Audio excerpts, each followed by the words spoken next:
ですよ、そんなの。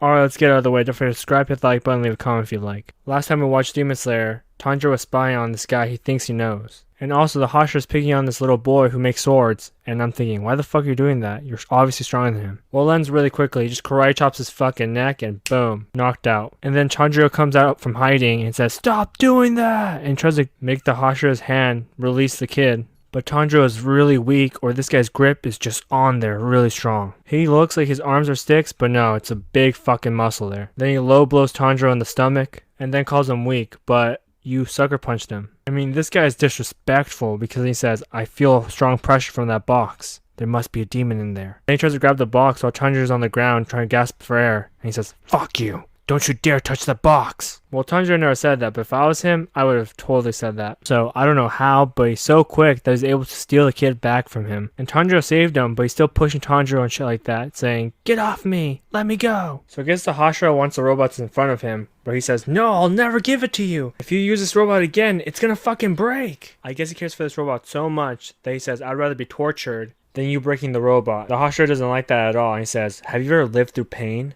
Well, most people like you are weak. Plus, you're killing people out here. By me being here, I'm not saving people."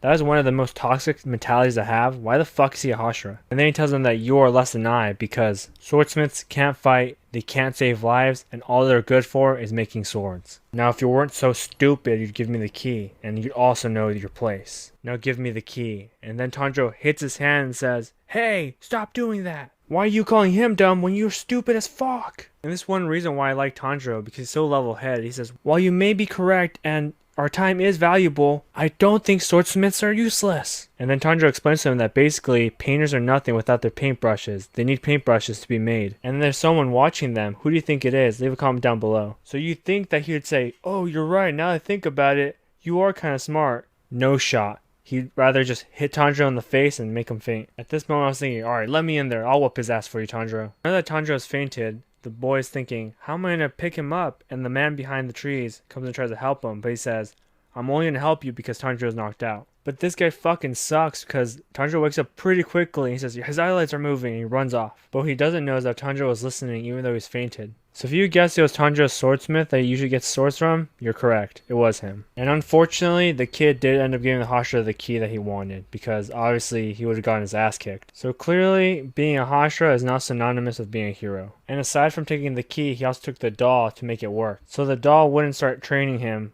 until he puts the key in so it can start up. And the reason why the Hashira wanted the doll is because the doll can cut 160 times faster than normal humans can because it has 6 arms. And clearly it can overpower humans without breaking a sweat. And then we're told the lore about the doll, and supposedly the doll is modeled after a real swordsman. I wonder who it is. Then Tanjiro says that he thinks he knows this guy, and of course he would know it. They have the same type of hair and the same hair color. You know what? Maybe Tanjiro is stupid. Who knows? And conveniently, he doesn't know any of the big clues that he can give Tanjiro so he can crack down this mystery and figure out who this guy is. He doesn't know the name, he doesn't know what he did, he doesn't know where the guy lived, because he lived 300 years ago in the Sengoku period. And he says, if this thing were to be broken, then there's no one that can fix it because my dad passed away, and his brothers and sisters are gone too. And this kid's not very good at making swords or anything like that, and he definitely can't rebuild this robot. So he's definitely not that confident. At least we understand now why he doesn't want that robot to be destroyed. I mean, everyone's feeling bad right now, you know? So Tanjiro says, he's the same age I am, and he's more stronger than I am, and he's probably more skilled. And the most annoying chicken comes out and says, "Of course he's strong. I mean, he's a Hashira." I've got to point this out. I know it's all jokes and stuff, but that bird actually started making Tanjiro bleed. And for what? Because he said that the style that he's using doesn't look like sun breathing. Some crows are fucking stupid. So unfortunately, the Hashira is getting very strong. So strong from the training that he broke the doll's armor, and the little boy runs away because he doesn't want his fucking thing to break. So he goes and hides, and Tanjiro obviously has to go and find him, but he just can't. So he says, "I have a really good nose," and surprisingly, he does. He can smell that he's on top of the tree, and he tells the kid that even if this doll breaks, you gotta dedicate your life into learning how to make it work again, because this is your future. This is what you want to do, and even if it doesn't work today or tomorrow, it's going to happen one day. So basically he's sad because his swordsmith skills are really poor, and he thinks that it's going to be the last generation of them because he's not very good. But Tanjiro's trying to convince him that he is good if he puts the time in and works hard. And then he tells him, I too am really weak, and I didn't think I could defeat an upper ranked demon, but I did. And because I worked so hard, and I need to keep trying harder because they're just gonna get stronger, and I can't give up on myself. So they make a promise to not give up on their dreams and to keep working hard every day. So now they become really good friends, and on their way back to the village, they see the Hashira there, and he already finished with the doll. And he basically broke his own fucking sword,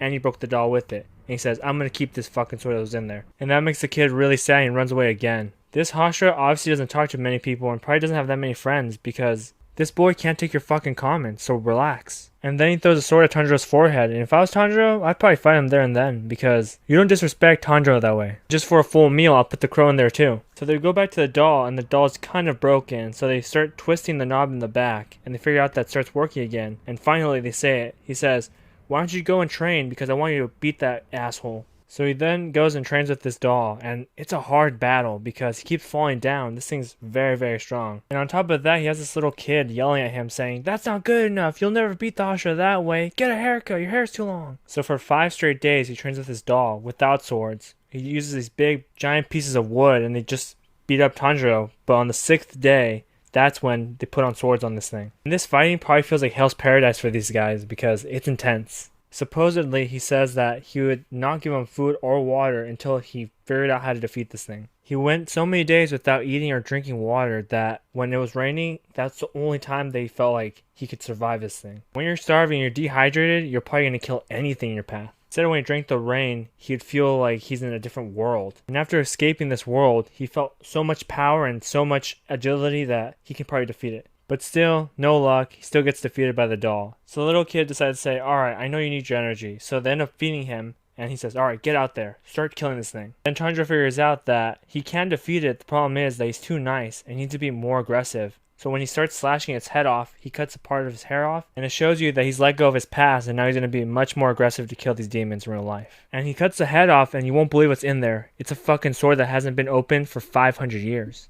And I feel like it's going to be Tanjiro's sword. Alright guys, that's the end of this video. Peace.